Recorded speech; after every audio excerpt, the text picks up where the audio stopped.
Itu sangat-sangat nggak nyaman banget dan mencekam menurut gue pada saat itu. Jir, kita kesasar nih. Itu beneran gue disorientasi arah. Gue nggak tahu mau jalan kemana. Kita kayaknya lewat jalur ilegal nih turunnya akhirnya.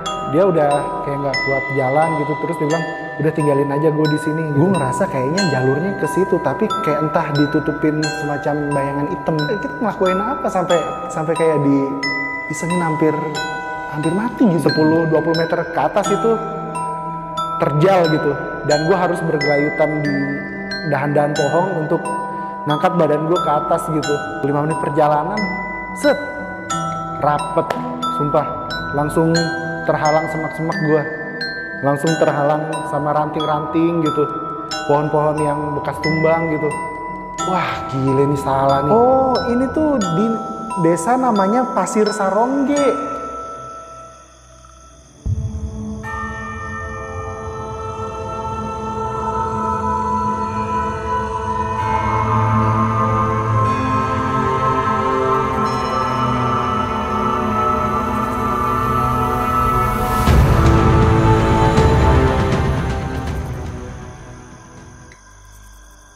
Halo Dil.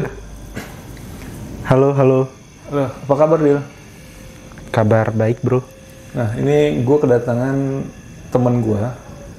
Dia mau menceritakan pengalaman horornya dia saat naik gunung ke Gunung Gede. Gunung Gede. Nah itu bisa lu ceritain kisi-kisinya dulu dah dikit nih. Gitu.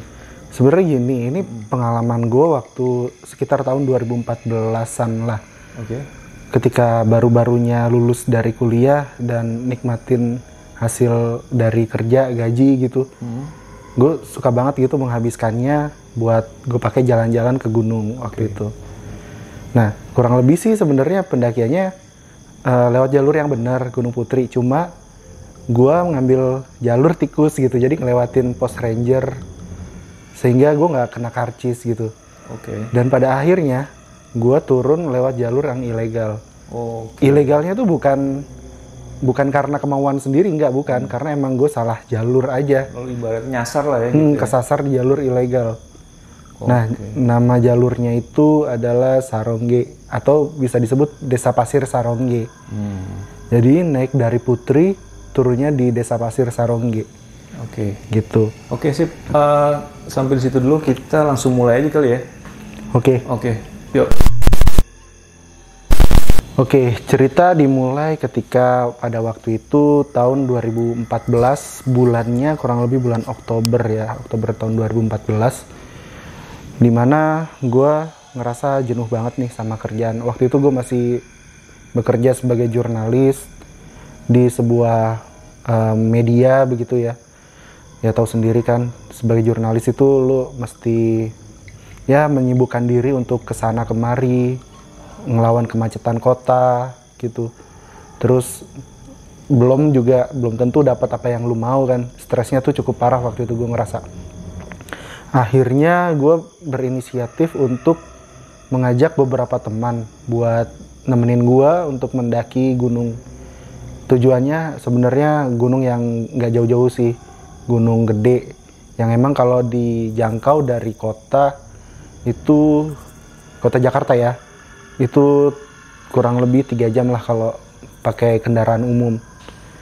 Nah, sebenarnya singkat cerita gini, gue udah beberapa kali pada waktu itu ke Gunung Gede. Nah, cuma pengen nyobain sebuah experience baru lah gitu. Mendaki sih mendaki, tapi bukan yang kayak biasa gitu, yang ngecamp, terus lu bawa carrier yang berat dan logistik yang banyak. Tapi lebih kepada pendakian tektok, atau kalau sekarang mungkin trail running ya, trail ke gunung gitu, di 1 hari naik, 1 hari itu juga turun, kurang lebih seperti itu. Akhirnya gue memberanikan diri buat ngontakin teman-teman gue blast di grup-grup pendaki gitu. Gue ajak, kurang lebih bahasanya kayak gini, halo teman-teman, di tanggal 20 sampai 21 Oktober ada yang lagi free nggak? Kalau nggak ada, yuk kita naik gunung yuk. Tapi naik gunungnya itu tektok gitu. Kurang lebih bahasa Japrian gue kayak gitulah. Hingga singkat cerita gue kekumpul sebanyak 5 orang termasuk gue. 2 diantaranya cewek, 3 diantaranya cowok. Jadi kalau gue boleh kenalkan teman-teman gue ini, selain gue ya, gue sebut aja gue itu di situ dipanggil Dio gitu. 2 teman gue lainnya yang cowok namanya Made, orang Bali. Tapi kita juga biasa nyebut dia tuh Dharma. Terus satu lagi namanya Iman, anak Jakarta. Terus yang 2 cewek, yang pertama namanya Tias, yang satu lagi namanya Ana. Akhirnya gue bikin grup kecil dari situ, grup pendakian Gunung Gede Tektok pada saat itu. Gue jelasin rencananya kayak gimana, kita meeting point di mana. Akhirnya gue sebutkan kita meeting pointnya di Kampung Rambutan ya, jam 6 sore, Sabtu jam 6 sore kurang lebih kayak gitu. Nah akhirnya singkat cerita jam 6 sore kita janjian di terminal Kampung Rambutan. Gue pastinya datang lebih awal buat gue standby di situ buat ngejemput teman-teman gue, ngarahin gitu ke titiknya. Terus gue udah berkumpul nih ya ceritanya, gue arahkan ke bis, namanya bisnya Marita, Kampung Rambutan ke Cianjur waktu itu. Akhirnya tanpa pikir panjang, selepas maghrib lah kurang lebih, kita jalan. Perjalanan biasa, cuman ya namanya di perjalanan bis gue sempat ngerasa kantuk-kantuk sedikit gitu. Nah, gue tidur, nggak sengaja gue tidur di situ. Lebih tepatnya pas udah lewatin Simpang Gadok, karena emang agak tersendat ya, namanya malam minggu. Nah, gue udah mulai merasakan hal-hal aneh tuh teman-teman. Jadi kayak gue tidur di bis itu, terus entah ya pikiran gue tuh melayang kemana-mana gitu, kayak seolah-olah udah di lokasi gitu. Terus nggak tahu ya ini antara mimpi sama sadar begitu. Gue masih ingat begitu. Maksudnya gue berada di desa Gunung Putri itu, terus tapi gue juga sadar gue tuh sebenarnya lagi tidur gitu. Akhirnya ya udahlah, gue ikutin aja, gue ngantuk, ya udah gue berada di sana. Terus kayak coba naik ke ladang dan gue ketemu sama kayak semacam makhluk gitu, kayak tinggi besar gitu. Terus dia kayak nggak ngebolehin gue masuk. Terus gue kayak seolah-olah gue udah mesti naik nih gitu, mesti jalan gitu, mesti lewatin jalur ini. Terus dia bilang nggak ngebolehin gitu. Sampai gue merasa kayak ditendang gitu, dan gue balik ke bis gitu. Memang cukup aneh ya, tapi memang sensasinya tuh kayak gitu guys. Gue ngerasa kayak sedang berjalan kemana-mana pikiran gue. Tiba-tiba kayak gue ngerasa kaget gitu, tuh bangun di bis gitu kan. Dan ya selepas itu gue punya firasat gak enak gitu. Duh, semoga aja gak terjadi apa-apa ya. Semoga aja perjalanan kita itu ya lancar tanpa celaka sedikit pun. Oke, akhirnya ya gue lupakan itu. Gue udah sampai di Cipanas ceritanya. Di Cipanas gue turun nggak di depan. Biasanya kan kalau mau ke Gunung Putri di depan Istana Cipanas, tapi Cipanasnya agak kesanaan dikit, di depan restoran Sari Asih namanya. Akhirnya tepat pukul ya sekitar jam 10 kayaknya ya, sekitar jam 10 itu gue turun di situ. Gue akhirnya makan sate marangi. Singkat cerita kita udah sampai tuh di desa Gunung Putri. Jadi di desa Gunung Putri itu langsung gue nemuin sebuah rumah yang emang gue familiar banget. Setiap kali gue mendaki gitu, gue pasti tuju rumah ini. Namanya rumah Buminah kalau teman-teman tahu. Nah, di situ biasanya pendaki-pendaki itu dijamu gitu, dikasih tempat untuk ngemper, terus untuk lu rebahan gitu kan. Sambil juga kita bisa pesan makan di situ. Bisa pesan Indomie, bisa pesan kopi hangat, teh hangat gitu. Akhirnya ya jam 12-an itu kita rencananya tidur ya. Kita emang capek banget gitu. Kita coba kumpulin energi supaya pas besoknya kita prima gitu ya. Akhirnya kita tidur. Sebenarnya nggak ada kejadian apa-apa ya pas saat itu tidur.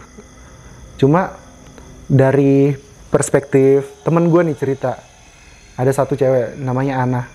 Dia tuh nggak bisa tidur gitu.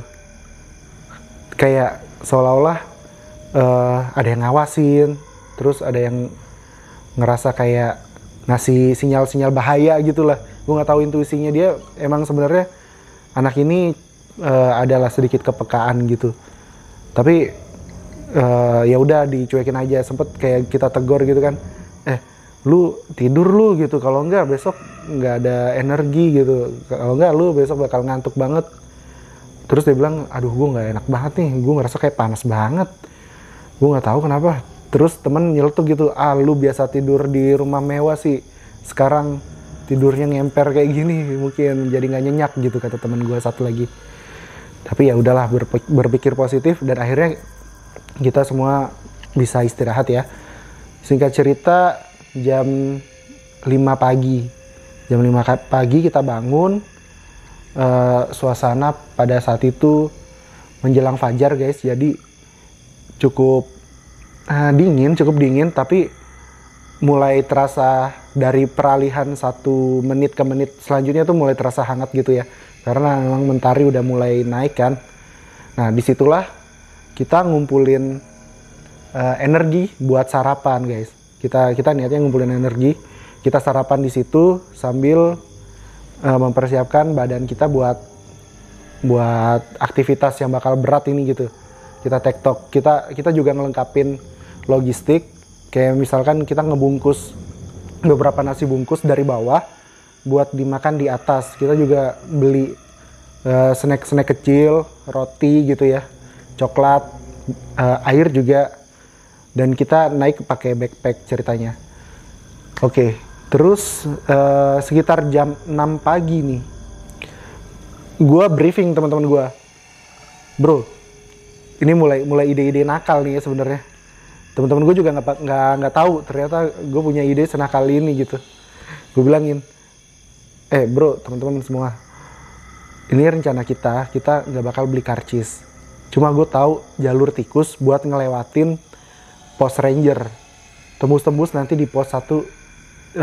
Di pos 1 Gunung Putri, jadi udah langsung masuk hutan. Percaya sama gua, kita nggak bakal bayar. Pada saat itu teman-teman seneng gitu kan, wah lumayan nih, kalau masuk kan ya adalah 30-an ribu mah keluar gitu. Tapi ini enggak gitu. Ya udah akhirnya gue tunjukin mereka lewat jalur dari belakang rumah Buminah itu menuju ke ladang guys. Menuju ke ladang, cuman agak memutar gitu, lebih jauh aja. Terus ya beberapa kali sih gue emang pada saat ini ya kita udah ngelewatin ladang. Beberapa kali kayak ngerasa anjir nih kalau pulang lewat sini lagi gue nggak gitu apal nih jalannya. Soalnya banyak banget cabang gitu. Oke lah nggak apa-apa, yang penting gue bisa ngelihat pos 1-nya itu di sana batas hutan. Ada jalan yang bisa diukur gitu dari situ. Oke lah, akhirnya kita lewatin ladang itu, berjalan, kita juga sapa warga-warga yang berladang gitu. Singkat cerita nyampe pos 1. Nah, di pos 1 itu, ya beberapa tampang-tampang teman kita tuh kayak ngerasa bersalah gitu.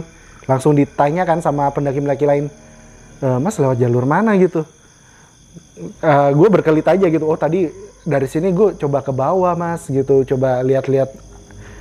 Mau foto-foto, ceritanya kayak gitulah. Oh gitu. Semoga aja mereka nggak mikir, wah ini dia lewat jalur tikus nih, gitu. Tapi sesama pendaki harusnya ngerti sih. Jadi kita langsung tutup dengan obrolan-obrolan hangat gitu. Ya udah habis itu di pos 1 itu kita beristirahat guys jadinya. Istirahat sebentar. Cuman ada kejadian yang cukup unik menurut gua. Si Tias, nah Tias ini kayak diikutin sama lebah gitu. Dari ladang sampai pos 1 itu dia diikutin lebah itu terus gitu. Terus kayak dia ngusir set minggir gitu. Tapi tetap lebahnya itu ada di belakang dia. Nah itu menurut dia tuh cukup mengganggu kan. Cuman namanya kita ya anak-anak cowok ya, kita tahu sih si Tias ini orangnya ya cukup good looking gitu. Gue bilang, itu mungkin karena lu manis aja kali kayak gitu. Ya udahlah, jadi kayak ya emang sepanjang jalan akhirnya kalau misalkan lagi senggang gitu kita ya saling bercanda-bercanda kayak gitu guys. Jadi hal-hal yang lumrah lah kayak gitu. Oke, langsung kalau nggak salah itu di situ kita jam 7 atau mungkin setengah 8 ya, sekitar jam segitu kita lanjutkan naik. Mulai nih kita trail, kita berjalan melewati pos demi pos.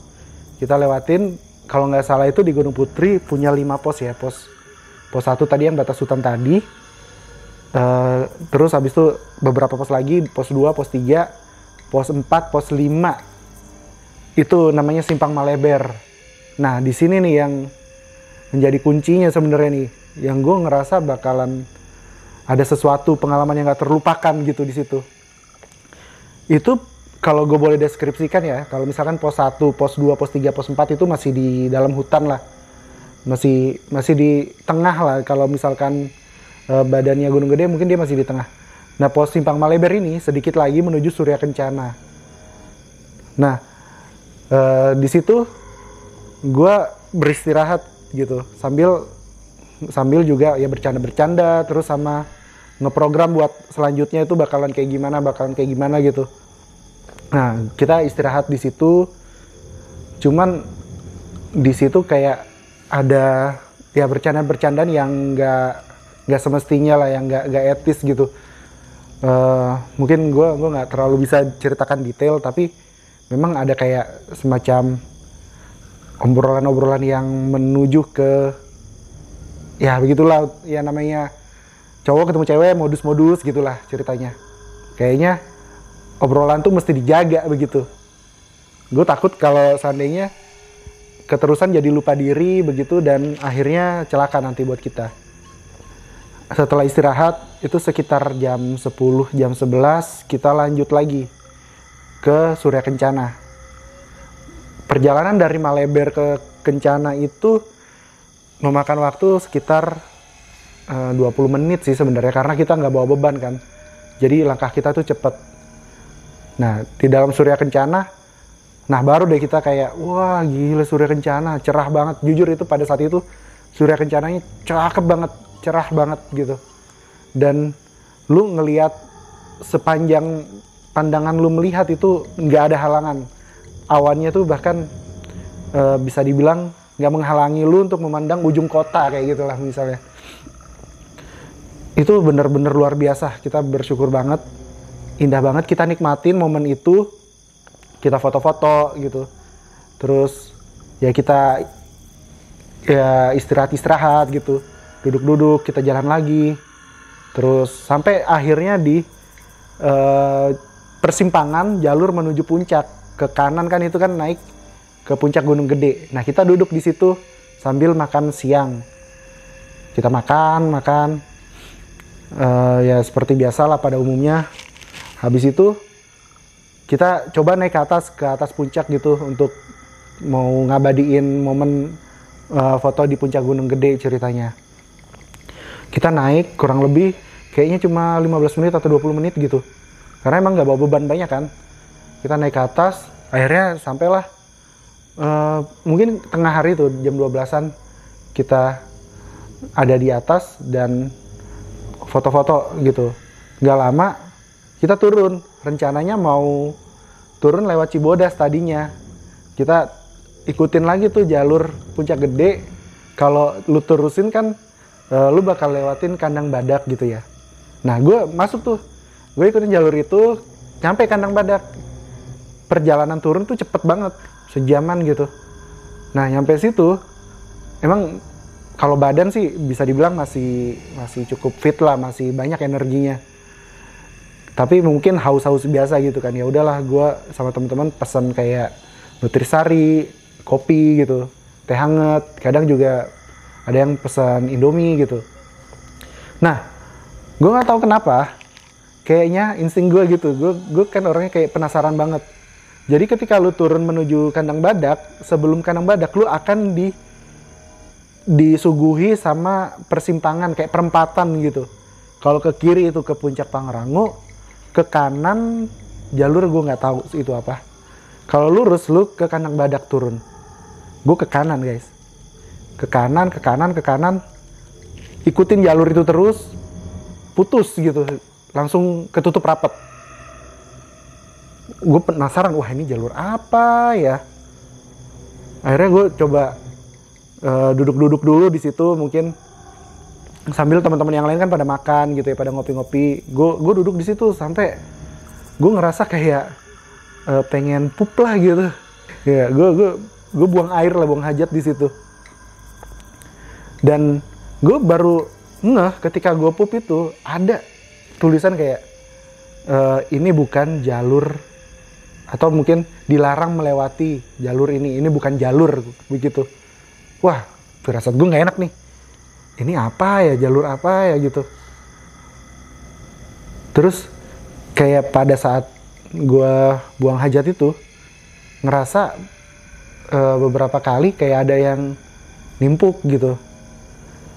Sama beberapa kali ada yang lewat di atas gue. Ya gue anggap itu akhirnya, oh mungkin mereka itu lutung ya gitu, karena emang di Gunung Gede kan banyak satwa gitu. Oh, oke. Tapi emang suasananya mencekam di situ. Gue ngerasa kayak langit itu mendung banget, kayak hutan mulai rimbun terus nutupin pandangan juga gitu. Oke, akhirnya setelah gue selesai hajat itu, gue baliknya masih kelihatan, masih jelas gitu. Terus nggak sengaja gue kayak nginjek dahan, terus kaki gue terpelanting gitu lah, dan mulai agak sakit akhirnya. Dari situ kaki gue sakit, agak berdarah sedikit, tapi masih bisa untuk dipakai buat jalan. Gue dalam hati kayak ngebatin, waduh nih gue salah salah attitude nih, salah tingkah mungkin kayaknya gue. Terus kayak, waduh gue minta maaf deh kalau kayak gitu. Gue balik ke kandang badak, ditanya sama teman gue, tuh kok kaki kiri lu berdarah? Iya tadi gue masuk ke situ, terus kena ranting, gue bilang gitu. Terus nggak apa-apa, lu masih bisa jalan kan? Oh masih. Akhirnya gue beli tisu di situ, gue usap sama gue basuh air, udah cukup. Kurang lebih jam 3 di kandang badak. Niatnya mau turun lewat Cibodas, tapi gue mikir kan, wah barang-barang gue di Gunung Putri gitu. Nah ini termasuk dari bagian perencanaan pendakian yang tidak matang nih. Lu nggak tahu menentukan mau turun lewat mana.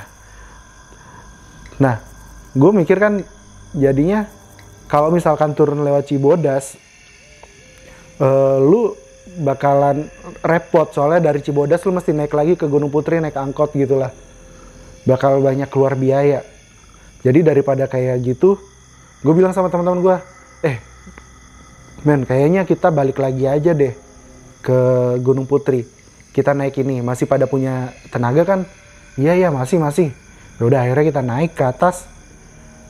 Sebenarnya kalau normal dari kandang badak ke puncak gede itu 2-3 jam. Nah kita bisa lebih cepat dari itu, soalnya nggak pakai beban kan akhirnya. Tapi emang sesekali kita istirahat, napas gitu. Akhirnya nyampe puncak itu jam 5. Jam 5 udah mulai sepi di situ. Tadinya di puncak gede kalau jam 12-an itu masih banyak orang dagang, ada abang-abang bikin teh gitu, bikin Indomie di situ. Nah, sekarang nih kayaknya udah pada kosong gitu. Kayaknya udah pada turun kayaknya. Nah, akhirnya ya udahlah, gue putuskan ini jam 5, mana langit juga udah mulai mendung, terus udah gelap gitu. Penerangan cuman megang HP. Rencananya sama sekali nggak terpikirkan oleh gue untuk turun nabrak gelap, karena yang gue tahu dari cerita teman-teman gue yang TikTok itu sebelum gelap mereka udah harus nyampe di base camp begitu. Nah, gue pikirkan, wah ini kalau jam 5 kita baru turun, kita cepet buru-buruin gitu, mungkin bisa lah, kita nabrak gelap paling sedikit. Baterai juga masih oke nih, masih bisa buat penerangan lah, nggak terlalu nyita banyak. Oke, akhirnya gue putusin, teman-teman kita turun deh ya, kita percepat aja langkah kita gitu. Akhirnya kalau dari gue pribadi, gue ngerasa kayak tergesa-gesa akhirnya gitu, kayak nggak mikir, bisa mikir jernih gitu. Dan akhirnya kan kita turun ya lewat jalur yang tadi menuju Surken. Lalu dari Surken kita juga salahnya sempet foto-foto juga di situ, foto-foto bentar gitu, foto-foto loncat gitu kan. Nah makanya akhirnya udah gelap tuh, kalau nggak salah udah hampir maghrib deh. Kita jalan akhirnya buru-buru lewat ke menuju Simpang Maleber. Nah di Simpang Maleber gelap, total gelap beneran. Cuma ngandelin senter HP. Memang sih HP gue nggak gitu kepake kan, karena gue nggak butuh banget gitu lah ketika naik gunung buka-buka HP gitu. Akhirnya masih tetap berfungsi untuk penerangan. Di Simpang Maleber totally gelap gitu. Akhirnya gue buka senter HP gue. Gue cek jalur, ya ampun rapat semua gitu. Gue nggak tahu kenapa pada saat mendaki, pada saat naik itu jalur jelas, tapi begitu turun rapat. Gue nggak ngerti. Gue cari kan, ini mana ini jalur-jalur. Terus di Simpang Maleber kan kayak tanah lapang gitu, bisa buat tenda 3-4 orang gitu lah, 3-4 tenda gitu. Nah gue telusurin kan akhirnya, balik naik lagi ke atas gitu, turun lagi, coba maju, rapet, terus kayak ini jalur bukannya, tapi kok kayak ketutup gitu. Akhirnya ragu, mundur lagi gitu. Wah perasaan udah campur aduk. Ditambah lagi perasaan gue tergesa-gesa gitu, kayak kalau kena malam nggak boleh nih, soalnya kita tektok, kita nggak punya tenda. Nah di momen kayak gitu si Iman mulai kayak naik nih emosinya, kayak mulai negor gue. Dia nanya sih sebenarnya, lu kenapa ya, lu masih inget nggak jalurnya gitu. Terus gue kayak orang kebingungan gitu, lu kan gue bilang juga apa, sambil ngedorong gue gitu. Lu sih ngajakin turun segala ke kandang badak dan lain-lain. Dan akhirnya kita hampir cekcok lah gitu, hampir pukul-pukulan gitu. Tapi untungnya dipisahin sama teman-teman yang lain. Udah, ini bukan saatnya buat main salah-salahan nih. Ya udah, kita tinggal mutusin abis ini bakal kayak gimana gitu. Coba rencanain dengan mateng. Di Simpang Maleber, gue duduk di situ, coba nenangin diri. Gue berharap inget gitu jalurnya di situ. Akhirnya gue diskusi gitu sama temen, kayak seingat gue nih ya, kalau dari bawah itu adanya di sebelah kiri posnya. Terus kalau mau ke Surya Kencana, lu agak nyerong ke kanan naik. Berarti seharusnya kalau kita dari arah atas ke arah bawah, seharusnya kita ambil jalur yang kiri nih. Oke, akhirnya kita ngeraba tuh jalur di sepanjang jalur turun tadi. Gue langsung kayak tebak-tebakan gitu deh, cap-cip-cip, bodo amat, ini mungkin jalurnya. Gue coba kayak beraniin diri, tapi memang itu rapet sekali gitu. Akhirnya gue ambil itu, gue bilang sama teman-teman gue, bismillah nih kayaknya ini deh, udah coba kita ikutin. Tapi emang karena malam jadi kayak kelihatan rapet, tapi kalau kita jalanin ketemu nanti jalurnya. Akhirnya kita turun tuh. Oke, turun, berjalan kurang lebih 5 menit gitu, 5 menit perjalanan, set, rapet, sumpah, langsung terhalang semak-semak gue, langsung terhalang sama ranting-ranting gitu, pohon-pohon yang bekas tumbang gitu. Wah gile nih, salah nih, balik dong gue ke atas, balik ke atas, gue raba lagi jalurnya pakai senter HP, gak ketemu cuy, dan malah makin jauh, gak tahu tuh makin diarahin kemana, gue nggak ngerti. Ketemunya jalurnya begitu, lu bayangin aja semuanya semak belukar gitu, lu mesti nerobos. Akhirnya mana pakaian juga bukan pakaian yang standar ya, pakaian tipis gitu, walaupun emang gue lengan panjang sih sebenarnya. Wah itu sangat-sangat nggak nyaman banget dan mencekam menurut gue pada saat itu. Jir, kita kesasar nih. Terus abis itu gue tanya teman-teman sekalian, woi bro, teman-teman yang lain gitu, cowok cewek, yes, lu masih ada sinyal nggak? Kita ngabarin pos aja deh, kita nyasar nih gitu. Pas dibuka, 2 di antara HP teman kita mati. Karena memang dipakai foto-foto dan ngambil-ngambil video-video gitu. Tinggal 3 HP. Dan akhirnya kita pakai 3 HP itu untuk penerangan jalan berlima. Di gue udah pasti nggak ada sinyal, walaupun sebenarnya HP gue tuh masih banyak ya, 80% sebenarnya. Terus Iman juga HP-nya mati, Ana juga mati gitu. Maksudnya nggak ada sinyal ya. Yang lain si Dharma sama Tias udah pasti mati gitu. Nah akhirnya nggak ada cara lain selain ya udah kita ngeraba. Tapi dengan catatan gue coba sampaikan apa yang gue tahu dulu tentang Medan. Gue sharing dong. Gue kira ya, gue tuh nyasar ke arah jalur kiri, lebih kiri banget gitu. Which is yang gue tahu kalau misalkan semakin ke kiri, lu akan nemu ke arah Gunung Sela ya namanya. Dan katanya kalau dari situ bisa juga tembus ke Cibodas. Nah gue mikirnya gitu awalnya. Gue pikir ya udahlah, mungkin nih kita bakal bisa motong lewat jalur Cibodas tapi lewat kawah nih. Gue nggak ngerti. Tapi coba kita cari jalur dulu. Itu beneran gue disorientasi arah. Gue nggak tahu mau jalan kemana. Tapi coba gue pegang teguh gitu. Gue mungkin ngarah ke jalur Gunung Sela. Yang mungkin juga nanti bisa ke arah Gunung Putri atau Cibodas gitulah. Akhirnya gue coba ngarahin nih teman-teman. Udah nggak apa-apa, pokoknya selama ada jalur turun itu yang kita ambil ya. Gue berharap ini bisa nembusin ke Gunung Putri gitu atau ke Cibodas. Ya udah, kalau gitu lu di depan, gue di depan, gue pegang HP, terus center diselang-seling gitu. Di belakang gue cewek gitu, si Ana, Made, Tias, sama Iman gitu. Nah, yang cowok pegang center akhirnya. Akhirnya gue telusur, gue terabas. Wah, jir. Rasanya tuh kayak, wah lu nerabas kebun gimana sih ceritanya? Kayak nggak pakai apa-apa gitu, cuma pakai tangan gitu. Terus lu kosrek-kosrek. Untungnya gue juga bawa sarung tangan kan. Gue kosrek-kosrek gitu. Dan akhirnya gue kayak ngerasa nemu jalur gitu di situ. Ih, ini ada jalur nih.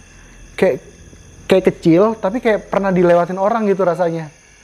Akhirnya gue ikutin. Tapi walaupun memang jalur itu tiba-tiba kayak di tengah ada pohon gitu, ntar ngeraba lagi kemana. Akhirnya gue ikutin tuh. Gue ikutin. Terus beberapa langkah gue ikutin hilang gitu jalurnya.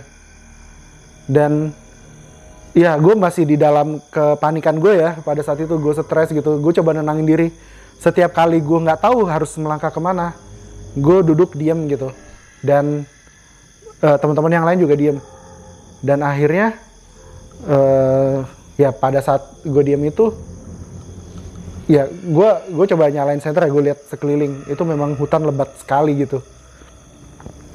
Singkat cerita, gue mengalami hal kayak gitu tuh udah hampir kayak nggak terhitung gitu, 10 kali mungkin. Ketika gue yakin, gue coba jalan lagi. Ketika nggak yakin, gue diem. Terus kayak jalurnya hilang ketemu gitu. Gue nggak tahu. Kalau jalur Putri nggak kayak gitu, pasti jelas lebar makin ke bawah. Dan akhirnya gue kayak nemu tanah datar gitu. Tanah datar tapi masih berupa semak gitu, dan masih banyak rumput, masih banyak ilalang akar gitu lah. Gue duduk di situ. Terus dari atas dong, gue denger kayak suara orang langkah, kayak 2 orang, kayak ngomong gitu dalam bahasa Sunda gitu kan. Gue nggak ngerti bahasanya dia tuh apa, tapi gue perhatikan dari jauh, ini kok kayak bawa barang gitu. Gue takutnya ya ini bukan orang gitu kan. Tapi alhamdulillahnya dia ngelewatin depan gue gitu kan. Tapi masih agak sana lagi gitu, masih sekitar 20 meter gitu. Terus gue panggil kan, Kang, oi. Terus dia nyanterin kita. Terus dia bilang, mungkin dalam bahasa Indonesianya, mau kemana gitu, kenapa kok di situ gitu. Terus akhirnya gue turun gitu, turun ke bawah, gue nanya, Kang ini mau kemana ya ini jalurnya? Terus si akangnya bilang, ini ke Simpang Maleber. Simpang Maleber tuh di mana? Gue coba nanya-nanya gitu. Oh ini bukan jalur resmi deh, ini jalur ilegal, ini jalur warga, dia bilang gitu. Terus gue tanya lagi, Simpang Maleber itu di mana? Kalau misalkan dari Putri itu sebelah mana? Jalurnya Maleber ya, bukan Simpang Maleber. Sorry, jalur namanya Maleber gitu, perkebunan teh Maleber. Nah, gue nanya jalur itu di mana gitu. Oh itu kalau dari Putri itu turunnya masih ke arah depan lagi gitu, lewatin Cipanas gitu. Oh berarti gue tahu, ternyata gue ngarahnya bukan ke arah kiri jalur Putri, melainkan ke arah kanan jalur Putri gitu. Oh gitu, terus gue minta tunjuk lah sama akangnya gitu. Kang, boleh dong tunjukin kita jalannya. Oh siap, mari boleh. Nah terus akhirnya gue naik ke atas, gue ngomong sama teman-teman yang lain, si Tias sana gitu. Tias, kita kayaknya lewat jalur ilegal nih turunnya akhirnya dia marah, kok bisa sih lu bisanya nih jalur ilegal dan lain sebagainya gitu.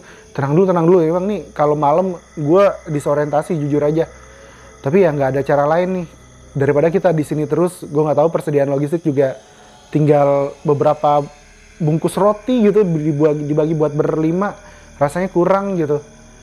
Dan akhirnya gue bilang kan, ya udah yuk kita ikutin aja abangnya. Oke, terus akhirnya masih seger nih teman-teman yang lain, kita ikutin abangnya jalan. Abangnya jalan udah kayak handal gitu, dia tahu di mana mesti ngeloncat gitu, kayak ngangkat kaki tinggi, di mana mesti tengkurap gitu. Dia udah tahu banget gitu. Dan akhirnya karena temen gue ada yang lelah gitu juga, si Tias kayak dibilang, gue nggak bisa lagi nih, udah capek banget, istirahat dulu bentar gitu. Terus gue bilang kan, wah nggak bisa nih, nanti kita ketinggalan jejaknya sama akang-akang ini gitu. Gue bilang, Kang tungguin Kang. Oh dia masih nunggu di depan gitu. Oke, masih jalan. Terus 5 menit, oke jalan lagi yuk, kita kostrek lagi, ilalang-ilalangnya kita turun, kita mungkin patahin beberapa ranting gitu pakai tangan, dan gue nggak tahu udah berapa luka gitu yang gue dapat karena ketusuk ranting gitu. Nah karena si teman gue ini satu nyebelin nih, dia si Tias ini kayaknya udah mulai agak-agak ngedrop gitu, agak-agak habis energinya gitu. Kita ketinggalan sama langkahnya Kang itu, gue nggak tahu itu dari mana.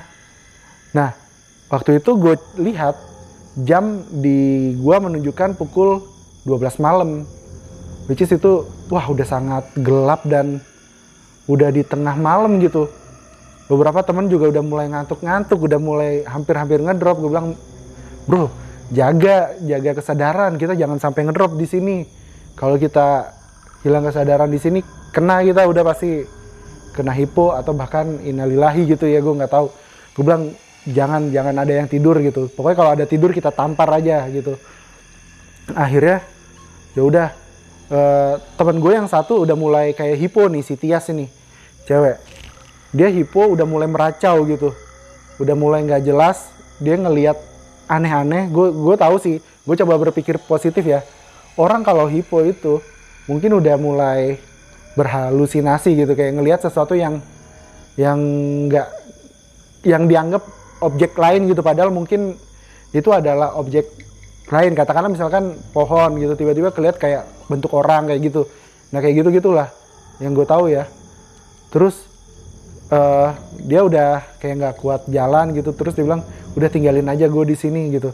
Wah nggak ada, kita semua harus turun gitu. Ya udah akhirnya karena kita ketinggalan sama akang-akang itu, akhirnya gue coba jalan berdua nih sama si Made ini. Bro, lu temenin gue deh, takut-takut gue yang nyasar nanti. Terus lu liatin titik kita di belakang, si Iman megang satu senter gitu, lu tetap nyala ya senternya gitu. Terus akhirnya gue turun berdua tuh coba ngeraba-raba, kayaknya nih jalurnya kesini deh, ini kesini gitu. Akhirnya kita coba metain. Nah di jalan gue menuju turun itu, si Made atau si Dharma ini, dia terkilir kakinya, kayak salah pijak gitu, terus terguling badannya gitu. Wah, gue udah kayak, aduh apalagi nih, celaka nih, gue ngeri banget gitu. Terus gue tanya kan, gue naik ke atas tuh, lu nggak apa-apa bro gitu. Aduh, gue sakit banget nih, tolongin dulu bentar. Mana gue nggak bawa kayak perlengkapan kayak misalkan kanisten atau apa gitu ya, buat ngeredain nyeri. Akhirnya ya udahlah, cuman gue usap-usap aja, gue lurusin kakinya gitu. Terus pelan-pelan, ya udah lu balik lagi ke atas deh gitu. Gue coba lanjutin sendiri. Akhirnya dia balik ke atas, ngikutin petunjuk senternya si Iman gitu. Nah gue turun ke bawah, gue lihat air terjun depan. Jir, air terjun. Gue nggak tahu ini air terjun apa ya, tapi gue denger aliran air gitu. Yang gue ngeliat, ini kalau gue turun ke bawah tanpa tali, bisa celaka nih. Gue nggak tahu di bawah itu bakalan kayak gimana medannya. Nah, terus gue coba denger di sebelah kanan itu kayak ada mata air gemericik gitu. Gue coba naik ke kanan, dan ternyata iya ada mata air, tapi cerukannya itu ternyata bisa dilewatin gitu. Ketimbang kalau dari bawah. Kalau dari bawah, lu pasti bakal mesti manjat turun, rappelling gitulah. Rasanya sih nggak mungkin kayak gitu, karena kita nggak ada persiapan. Akhirnya gue ke atas. Oh ini mungkin jalurnya nih, kayaknya ini jalur nih. Oke, akhirnya gue turun lagi ke bawah, ke titik di mana si anak-anak tadi duduk gitu. Sementara yang lain ya kayak si Iman itu coba ngerawat si Tias gitu ya, biar tetap nggak hipo gitu. Apapun lah yang dilakukan. Nah, celakanya gue turun ke bawah, lalu gue cari itu tadi jalur gue tuh mana gitu, hilang gue akhirnya. Sendirian lah gue di situ. Terus gue ngeliat sebelah kanan tebing gitu. Wah, suwe gila rasanya, gue kayak mau nyerah gitu, mau marah, mau teriak gitu. Terus yang gue ingat, ya udahlah gue coba terobos aja ke atas gitu. Wah, ke atas rasanya tuh makin aneh cuy. Jadi perbedaan tinggi dari titik gue awal ke mungkin 10-20 meter ke atas itu terjal gitu. Dan gue harus bergelayutan di dahan-dahan pohon untuk ngangkat badan gue ke atas gitu. Wah, itu udah beberapa kali gue juga tergelincir. Gue nggak tahu kenapa. Tapi ya udah, gue berusaha aja naik ke atas. Jangan sampai nih gue tergelincir terus gue jatuh ke situ. Itu rasanya kayak, ya Allah men, gue minta tolong banget nih. Jangan sampai lah gue stuck di sini gitu. Nggak bisa kemana-mana di sini. Ini gue kalau di sini gue mati nih beneran. Akhirnya ya udahlah, gue pasrahin gitu ya. Gue sambil terus berusaha, pokoknya apapun yang terjadi gue lewatin itu tebing-tebing itu gitu. Kayak undakan-undakan itu gue naik gitu. Gue naik, sesekali gue keprosot ke bawah gitu, tapi sesekali juga gue langsung harus gercep megang dahan lain gitu supaya gue nggak makin jatuh ke bawah gitu. Terus di tengah kepanikan gue naik ke atas, dan ya gue ngerasa kayak banyak kasak kusuk di sana sini gitu yang bikin fokus gue buyar gitu. Gue ngeri itu adalah macan cuy, sumpah. Karena gue nggak tahu ya, gue jujur nggak pernah tahu medannya Taman Nasional Gunung Gede Pangrango di mana satwa-satwa itu berada gitu. Jangan-jangan emang di jalur Maleber itu, gue ngeri gitu. Gue masuk ke kandang macan, gue ngeri gitu. Dan gue berdoa semoga nggak dicelakain lah, gue nggak celaka lebih lanjut gitu. Dan gue berharap semoga itu adalah setan gitu. Karena kalau setan kan ya udahlah, nggak mungkin nyakitin secara fisik gitu. Karena kalau lu pegang juga tembus lah. Tadinya gitu di pikiran gue. Ya semoga aja itu. Terus gue ngeliat kayak ada kucing hutan aja di depan gue. Nah, gue akhirnya ngikutin pergerakan dia gitu. Dia jalan ke atas. Oh, mungkin itu jalurnya yang nggak terlalu terjal gitu. Akhirnya ya udahlah gue ikutin ke situ. Tapi pada akhirnya ketika nyampe atas, udah gue nggak tahu, gue nggak ada ide itu gue di mana gitu. Gue coba senterin ke sekeliling, sama sekali nggak ada tanda apapun gitu. Dan pada akhirnya yang gue andalin cuma suara gitu. Akhirnya gue teriak, "Woi Iman!" gitu. Terus gue teriak lagi, gue panggilin semua teman-teman gue, "Tias, Ana, Nade," gitu. Gue teriakin 1 kali 2 kali nggak ada respon. Terus gue agak bergerak sedikit ke arah yang mungkin agak nanjak ya. Jadi intuisi gue tuh yang penting gue memilih langkah ke arah yang agak nanjak. Gue panggil lagi mereka dengan nama yang sama, "Iman, Made," gitu-gitu. Baru kedenger, "Woi, yuk, lu di mana?" Dia bilang gitu kan. Nah, cuman arah yang gue denger ini kayaknya banyak gitu, kayak di sekeliling gue gitu. Bukan dari satu titik arah suara, kayaknya dari sebelah kanan, dari sebelah kiri, dari sebelah belakang gitu rasanya. Nah, cuma mungkin yang bisa gue ambil di sini logikanya ya bisa jadi kayak gitu kan, namanya juga gunung gitu ya, lu ada echo gitu jadi jatuhnya. Ya udah akhirnya gue coba ngelangkah di langkahan gue yang agak menaik. Gue teriak lagi setiap ada langkahan yang menaik, itu yang gue ambil gitu. Dan gue teriak di situ. Suaranya ketika itu makin dekat. Nah, itulah mereka di situ gitu. Dan makin dekat, gue ngelihat ada satu titik kayak cahaya-cahaya HP gitu. Ah, itu dia. Sip. Gue ngarah ke situ gitu. Akhirnya gue bilang sama mereka, "Ini maju, kita maju nih, nggak apa-apa nih, kita maju gitu. Tapi jangan terlalu ke arah kanan, itu tebing. Dan bukan tebing, itu undakannya cukup tinggi gitu. Beda tingginya tuh lumayan gitu. Jadi kita agak sedikit ke kiri, terus ambil turun. Lalu kalau kita ngedenger air gemericik, itu kita ke kanan." Akhirnya udah gue arahin kayak gitu, nemulah kita akhirnya titik gue yang tadi, titik yang gue terperosok-perosok itu. Gue tahu loh ternyata ini undakannya tinggi emang. Ya udah akhirnya pas di cerukan itu gue bilang, "Wah, ini tebing, kita jangan melangkah ke situ, kita agak naik sedikit, agak ke kanan sedikit gitu, sampai kita nemuin mata air gitu. Dan cerukannya itu kita bisa langkahin." Ya udah kita ambil itu. Cerukannya kita langkahin, kita ambil set. Dalam perjalanan teman-teman gue bilang gitu kan, si Iman juga bilang, "Kita tadi nggak lewat sini bro." Iya emang, ini gue tahu ini kita ngarah ke jalur Maleber nih. Ke jalur Maleber, harusnya sih kalau dari cerita abangnya tadi, itu kita keluar di perkebunan teh gitu. Akhirnya dari jalur itu, ya udah kita ikutin. Sedikit masih ada bekas jalur gitu ya. Dan emang langkahnya jadi lebih lambat. Akhirnya gue cek jam udah sekitar jam 2 gitu.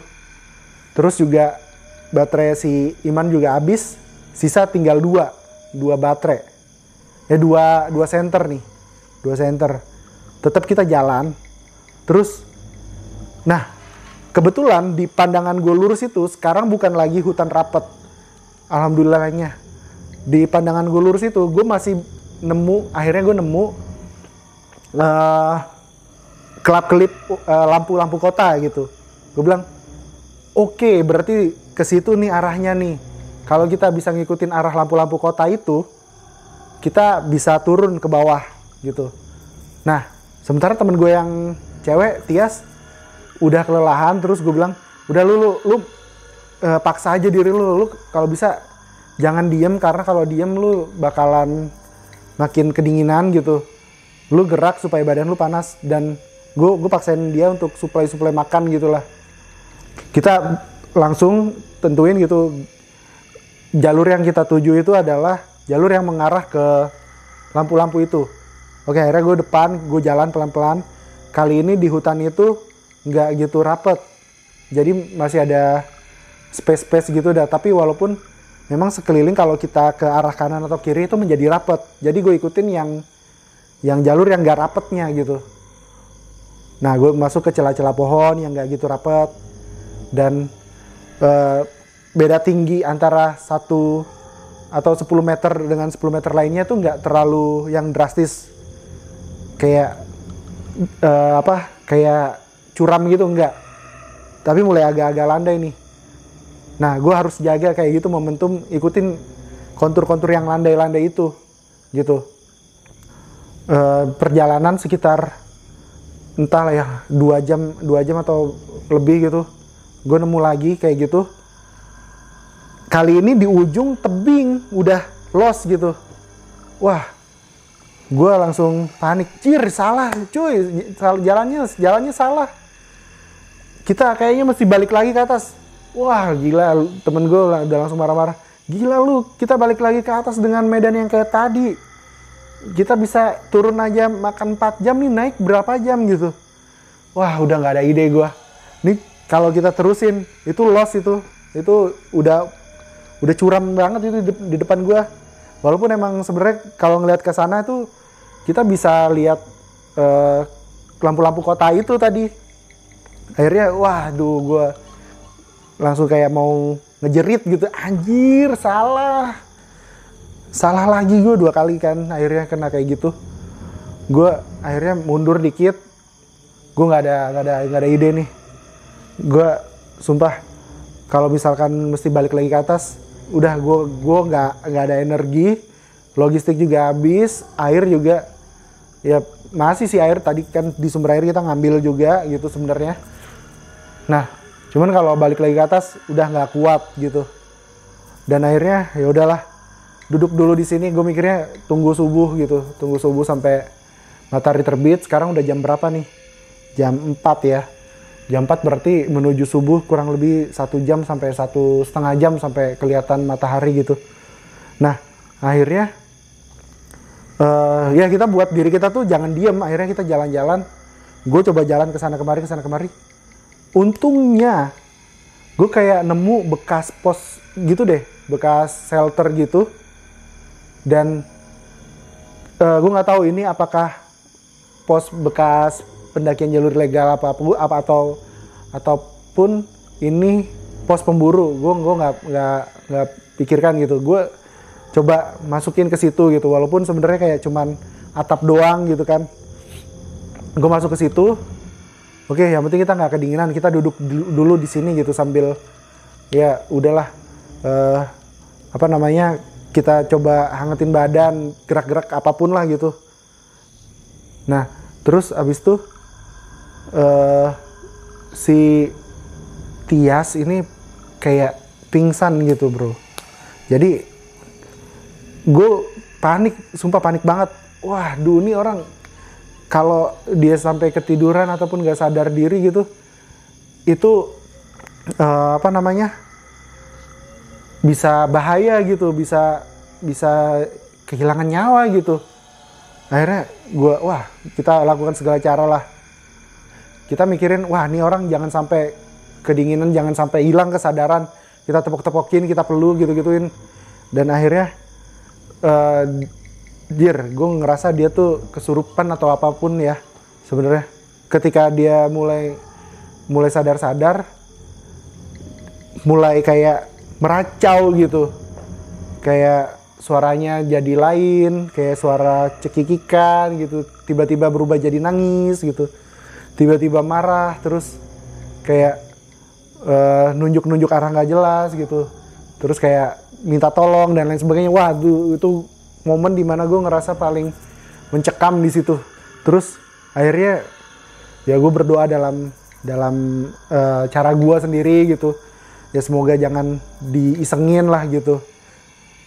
Dan akhirnya ya momen di situ berlangsung kurang lebih 1 jam kayak gitu ya, sampai akhirnya gue ngedengar suara azan gitu dari kejauhan. Wah, suara azan nih. Ini berarti deket nih, udah ke perkampungan nih, deket nih. Terus gue pikir jangan dulu ngelangkah, soalnya gue nggak tahu depan kita nih curam tadi tuh, kita ketemu dataran yang curam gitu. Kalau kita maju, gue nggak tahu itu akan gimana. Akhirnya udah kita masih punya nyawa kan, maksudnya dalam tanda kutip kita masih bisa kan nahan supaya nggak dingin, seenggaknya sampai setengah jam lagi atau sampai sejam lagi sampai matahari terbit gitu. Oh ya udah, bisa kalau bisa. Nah terus si Tias dipelukin gitu sama si Ana ya kan. Nah akhirnya oke lah, udah sampai di 5:30, udah mulai matahari terbit, dan ternyata matahari terbitnya tuh di arah percis di arah kita. Oh berarti gue ngerti nih, kita menghadap ke arah timur. Ini berarti kalau ke arah sono Cianjur ya kayaknya ya, gitu. Sebenarnya di arah terbitnya pun agak sebelah serong kanan gitu guys, agak sebelah ke kanan dikit, tapi bisa dilihat arah mataharinya. Berarti yang harus kita tuju, kalau misalkan ini adalah arah mataharinya itu di kanan, berarti arah Cianjur itu harusnya agak nyerong sekitar 40 derajat lah gitu, 45 derajat gitu. Oke, berarti kita harus ke arah situ. Nah, akhirnya gue coba tunjuk satu titik gitu di arah sebelah 45 derajat itu dari matahari. Ada sebuah bukit gitu lah yang jadi patokan gue. Gue nggak tahu itu bukit apa. Nah, tapi gue jadiin itu. Akhirnya gue telusur lagi nih bawah. Tadi ketemu jurang itu lagi kan. Akhirnya gue tahu gue harus ambil kiri. Gue ambil kiri, turun. Terus, nah gak jauh ternyata. Untungnya udah mulai ada jalan tanah tuh. Jalan setapak, kayaknya bekas orang masuk ke perkebunan ya. Entah ke hutan gitu. Kelihatan akhirnya, wah ini jalan tanah nih, alhamdulillah nih kita nemu nih. Jalan tanah, matahari ada di sebelah kanan ceritanya. Terus gue turun, gue ngikutin jalur itu. Alhamdulillah ladang. Wah ladang nih. Terus akhirnya gue ketemu sama ibu-ibu petani kan. Gue tanya, Bu ini tuh daerah mana ya? Terus ibu-ibunya bingung. Loh adik-adik ini dari mana? Ceritanya gitulah dalam bahasa Sunda ya sebenarnya. Kita kesasar Bu, kita dari Surya Kencana semalam gitu. Oh ini tuh di desa namanya Pasir Sarongge. Hah Pasir Sarongge? Gue bilang Pasir Sarongge apa ya? Gue nggak tahu kan, sama sekali nggak ada ide tuh tentang desa itu. Terus gue tanya kan, kalau Maleber sebelah mana? Oh Maleber sebelah sana. Oh ternyata antara Sarongge dan Maleber itu dipisahin sama kayak semacam aliran air yang pada akhirnya sampai desa itu curam sekali gitu. Ke bawah dia. Oh Maleber sebelah sana, berarti kita ngelewatin 2 jalur ilegal gitu sampai ke desa Sarongge nih. Terus gue diajakin ke warung, di obrol-obrol gitulah. Bukan warung ya, maksudnya kayak gubuk gitu. Dikasih lah sedikit minuman dari ibunya, makasih banget nih ibu petani gitu. Terus gue tanya kan kalau dari sini tuh berapa jauh sampai desa. Sebenarnya mah nggak jauh gitu, tapi mungkin kalau jalan setapak pelan-pelan gini setengah jam lah paling. Oh gitu. Terus cewek-cewek udah nggak mungkin kuat gitu. Gue bilang sama Bu, apakah ada nggak sih kayak boncengan gitu dari sini sampai desa di bawah gitu? Ada ternyata. Jadi petani juga gitu, orang kebun juga sih. Dia bawa motor ke atas. Akhirnya kita bilang, Pak minta tolong dong anterin ini sampai bawah gitu. Ya nanti mungkin bisa lah ngasih apa gitu, tapi sebenarnya memang barang-barang kita tuh adanya di desa Gunung Putri itu gitu. Akhirnya Tia sama si Ana dibonceng lah turun ke bawah ke tempatnya ibu itu gitu. Entahlah, pokoknya di desa lah, dibawa ke desa Pasir Sarongge. Nah kita bertiga jalan pelan-pelan turun karena mungkin udah dapet sedikit asupan ya tadi ya, jadi ada mulai agak energi, tapi walaupun demikian itu ngantuk, sumpah ngantuk banget gitu, rasanya kayak pengen hilang kesadaran gitu. Nah kita jalan pelan-pelan gitu sampai desa itu cukup lama sih akhirnya. Sesekali gue berhenti gitu kan. Gue inget banget nih, satu hal yang gue inget banget, kita lewatin jalur itu, di sebelahnya ada lapangan bola. Nah, semakin kita turun, itu ada tuh kayak mulai perkebunan stroberi, perkebunan daun bawang, perkebunan kentang, dan lain sebagainya gitu. Dan akhirnya, gak jauh dari lapangan bola itu, gue ketemu sama sebuah hotel gede gitu. Apa ya, Sarongge Valley apa namanya ya, gue lupa. Itu jadi patokan gue yang gue inget sekarang.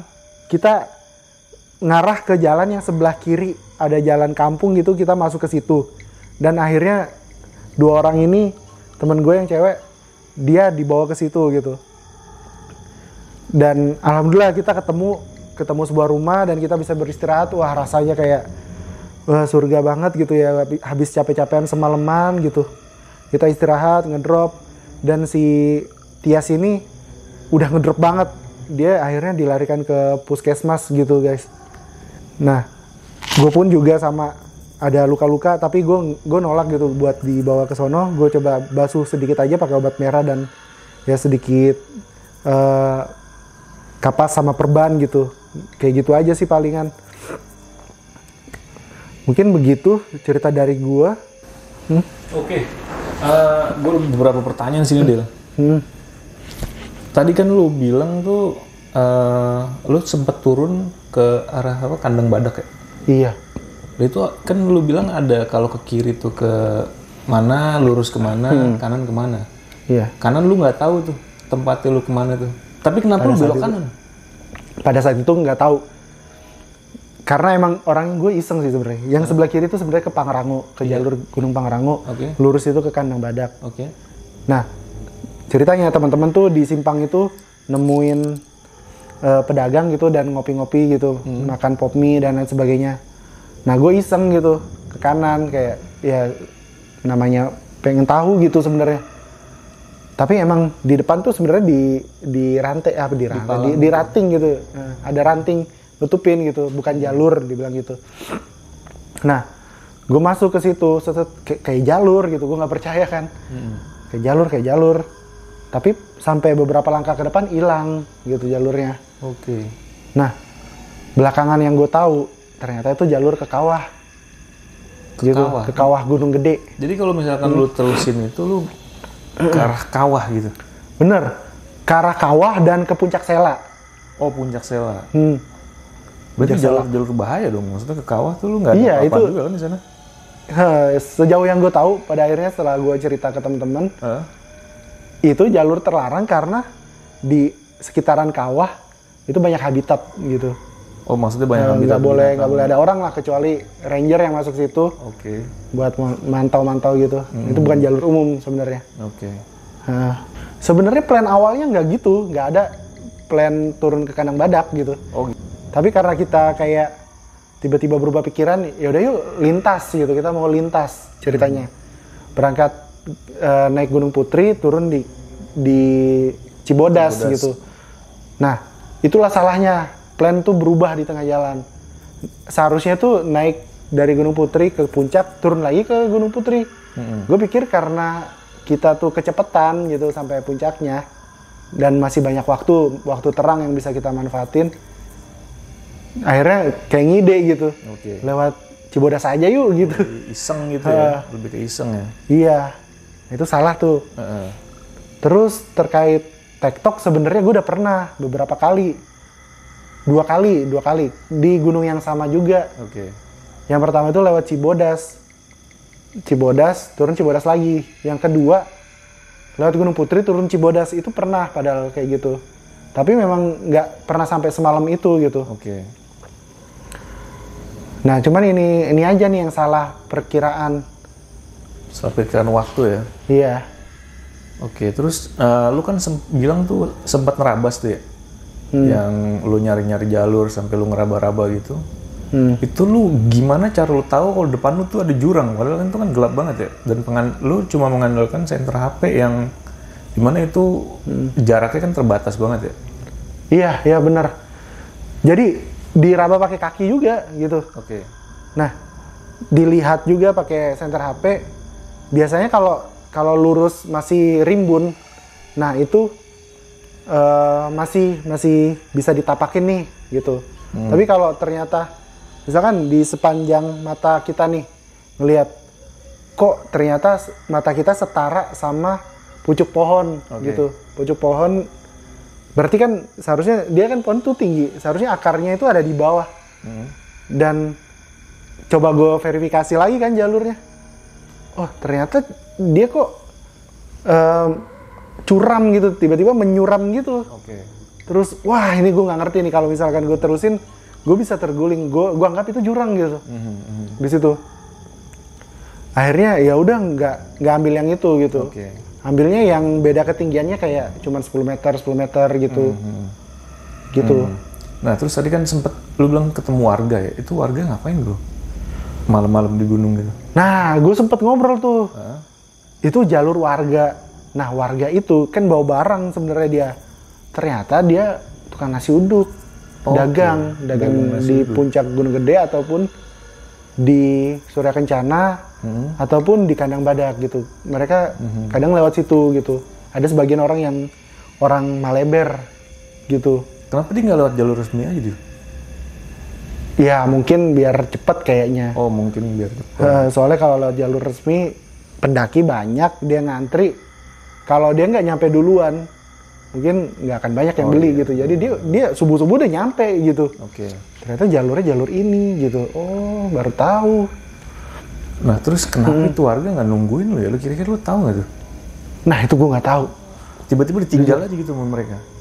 Iya, gue nggak tahu ya, soalnya ada momen pas gue bilang bang, Kang tungguin Kang gitu. Dia berhenti tuh nyenter balik. Terus gue ke atas lagi. Terus gue turun lagi, ngikutin. Gue bilang Kang ayo Kang jalan udah. Nah dia jalan. Nah gue mulai ketinggalan langkahnya nih, pace-nya ketinggalan karena tersendat sama teman gue yang emang pelan gitu di belakang, minta break dulu. Nah akhirnya break, terus gue teriakin Kang break Kang gitu, nggak ada orangnya. Kayaknya pas lagi kita jalannya memelan, dia nggak ngeh kali kalau kita ketinggalan. Nah terus gue pengen nanya nih, kan pengalaman mistis nih sebenarnya, gue lebih fokus ke pengalaman mistisnya. Ada yang lu lihat nggak sih di sana selama kejadian itu? Sebenarnya dari gue pribadi nggak ada. Tapi dari teman gue ada, yaitu si Iman. Waktu kita mau nyampe ke ladang yang tiba-tiba di depan ada jurang. Nah itu tepatnya mungkin sekitar jam 4 atau setengah 4 gitu. Nah gue sempat bertukar tuh, dia yang di depan, gue yang di belakang gitu. Nah pas gue bertukar di belakang, dia ngerasa gue nyalip gitu, dan akhirnya gue lah yang di depan gitu. Padahal gue masih di belakang gitu. Nah terus mereka jalannya agak mulai cepat-cepat gitu kan. Gue kayak ngerasa kayak, lu kok cepet-cepet banget gitu, weh tungguin. Terus pas dia nengok ke belakang, lah kok lu di belakang tadi bukan yang ke depan? Anjir, siapa anjir yang ke depan? Gak ada yang ke depan, gue tadi di belakang gitu. Oh yaudah lupain gitu. Itu satu. Terus ada juga ketika pas di bedeng-bedengan gitu, si Ana cerita gitu, gue kok kayaknya ngelihat di sebelah sono gitu ada nenek-nenek rambut beraur gitu. Dan dia kayak keluar masuk gitu. Jadi kalau bedengan gitu kan, itu terbuat dari kayak semi permanen lah. Semi permanen, tapi ada celah buat lo bisa ngelihat ke arah kanan. Nah temen gue tuh ngelihat ke arah kanan, di sebelah sana agak mungkin sekitar 10-an meter gitu. Dia ngelihat itu gitu, nenek-nenek itu. Iya.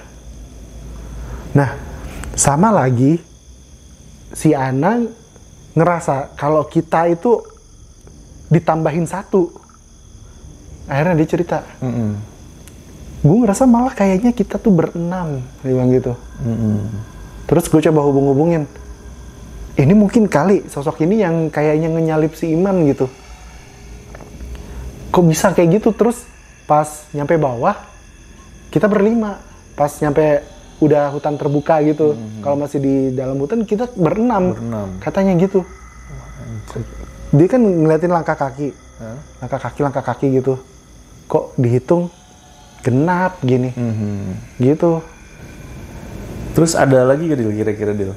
Cerita mistis lagi gitu dari pendakian itu yang lu belum ceritain ke gua? Dari pendakian itu,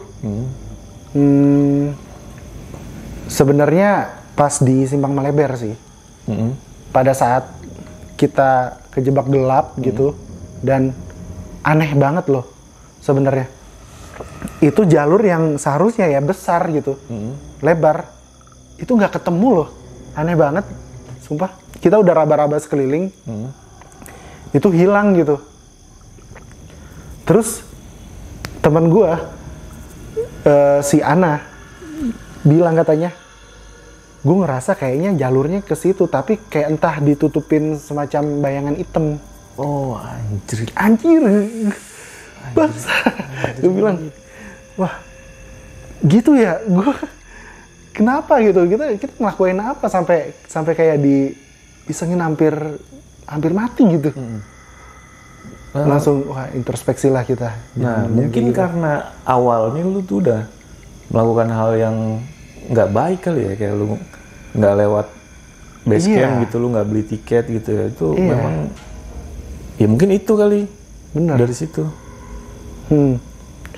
Tapi itu tidak buat dicontoh ya, jelas tuh salah banget ya, lu ngaku sendiri kalau itu salah kan. Anjir tuh cuma karena harga berapa sih? Kalau pendakian sehari,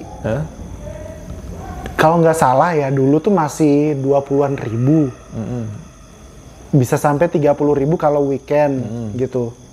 Kayaknya gue menghindari ngebayar sebanyak itu gitu pada saat itu. Oke lah, thank you Dil udah mau cerita di sini. Nanti kapan-kapan kalau memang lu punya cerita horor lagi, lu bisa sharing di sini lagi sih. Oke. Seru banget sih tadi. Oke, siap. Lu pernah cerita ke gue tuh di rumah lu tuh memang agak horor juga ya. Itu bisa nanti mungkin next time kita. Oke, boleh. Bahas rumah lu tuh Dil. Di rumah gue yang sekarang atau yang rumah orang tua? Yang manapun. Dua-duanya lu pernah cerita ada kondisi. Iya. Di mana lu mengalami hal horor tuh. Di rumah yang sekarang aja nih. Nanti. Boleh. Next time ya. Oke Dil, thank you Dil. Thank you.